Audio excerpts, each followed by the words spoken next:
I figured that we'd get to this point eventually, but I didn't realize how quick it would come up. Now, Israel and America, this is just, to me, it's so ridiculous that they would even try this, but they've armed the Kurds in Iran so that they'll, I don't know, I guess, take over the region with guns.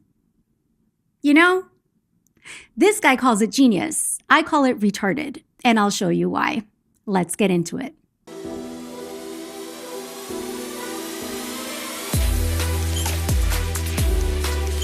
No matter what you've read, the goal here isn't regime change, it's fragmentation. Netanyahu's grand plan is to destroy Iran by breaking it down into ethnic regions, kind of like what they did in Gaza. Now, you might have heard of Kurdistan, but it's not a country. It's just an ethnic zone. There are Kurds in Iran, Turkey, Syria, and Iraq, roughly 30 to 45 million people in the region who have no sovereignty. However, they do have administered autonomous zones in Syria and Iraq, just not in Turkey or Iran. Israel's been looking to change that since 1982 with its YINON plan. The core premise here is that for Israel to survive, it has to become the regional power, and that specific Arab states, Syria, Iraq, Egypt, Lebanon, and Jordan all have to be weakened and broken down along ethnic and sectarian lines. And that's the strategy. The dissolution of existing Arab states into smaller, more manageable sections that would be unable to challenge Israel's military and political dominance. I never understood why we went into Iraq after 9/11 since they had nothing to do with it, but suddenly it all makes sense.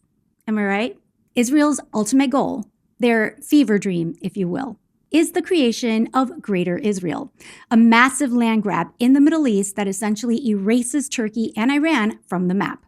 What Israel plans to do with this land is beyond comprehension, since there aren't even enough Jews in the world to fill it. But I digress. A big part of this goal is David's Corridor, a belt of Israeli influence stretching from the Golan Heights across Syria towards the, hopefully, Kurdish-controlled regions in Syria and Iraq. This would create a new path for weapons to newly created Kurdistan. And this would keep Israel safe. But what's going to keep the rest of us safe from Israeli fanaticism? That job fell on Trump. But obviously, he's abandoned post. All the free Kurdistan posts that you're seeing now on social media are just Israeli propaganda put out by Mossad. Stuff like this. So in the last 24 hours, the jihadist militias have been essentially on overdrive. I believe they know that their end is near, that they have been gotten, that the world is finally waking up to exactly what they have always been. Now, we need to make sure that these folks right here are not ignored and that we are not silent. 40 million people and no recognized country. This is Kurdistan. The Kurds are the largest nation in the world without a country. After World War I, they were promised their own homeland, but it was never given. Instead, Kurdistan was divided between Turkey, Iran, Iraq, and Syria.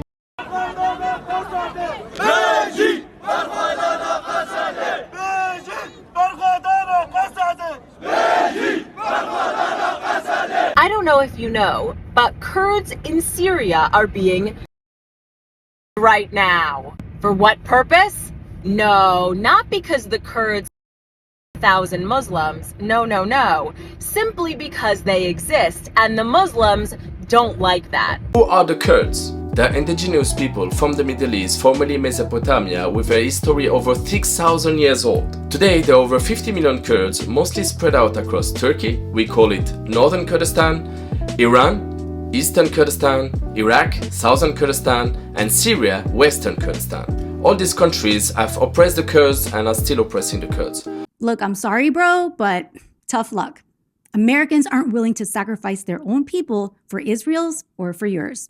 I guess they're hoping to spin the message from Israel is deranged and must be stopped to, oh, the poor Kurds, they deserve their own country, so okay, we're in. Because, Americans are so stupid.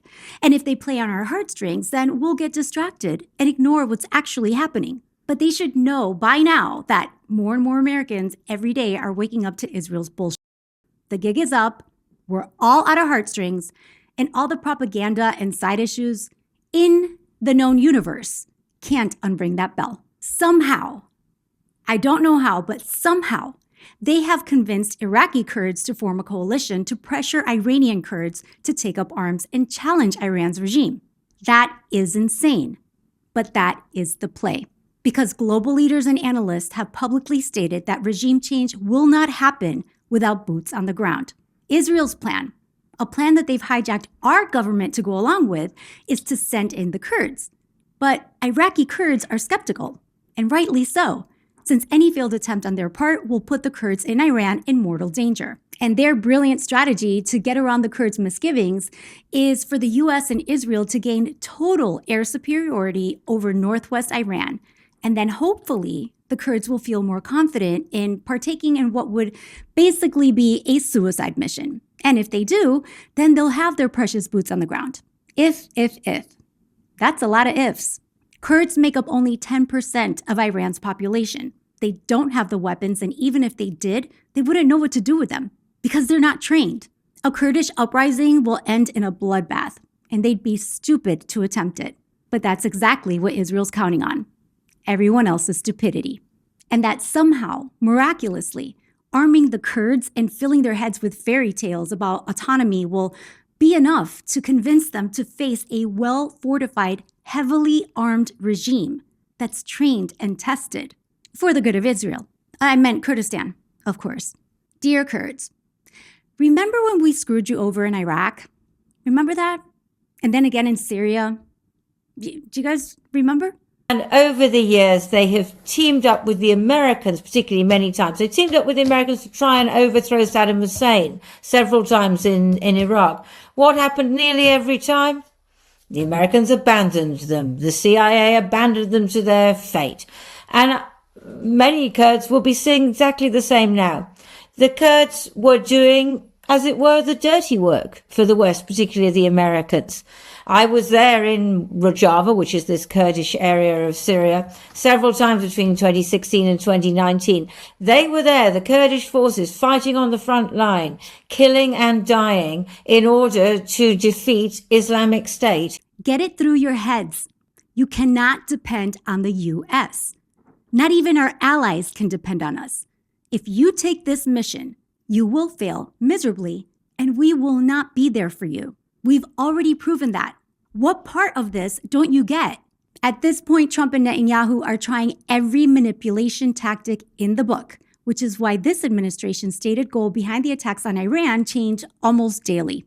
We have seen the goals for this operation change now, I believe, 4 or 5 times. They're throwing everything at the wall to see what sticks, but nothing's working. Netanyahu and Miriam Adelson put the perfect puppet in the White House, a man so compromised and vulnerable, he's powerless to stop them from whatever bullshit they come up with. And Netanyahu is taking full advantage of it. But is Trump really powerless? No.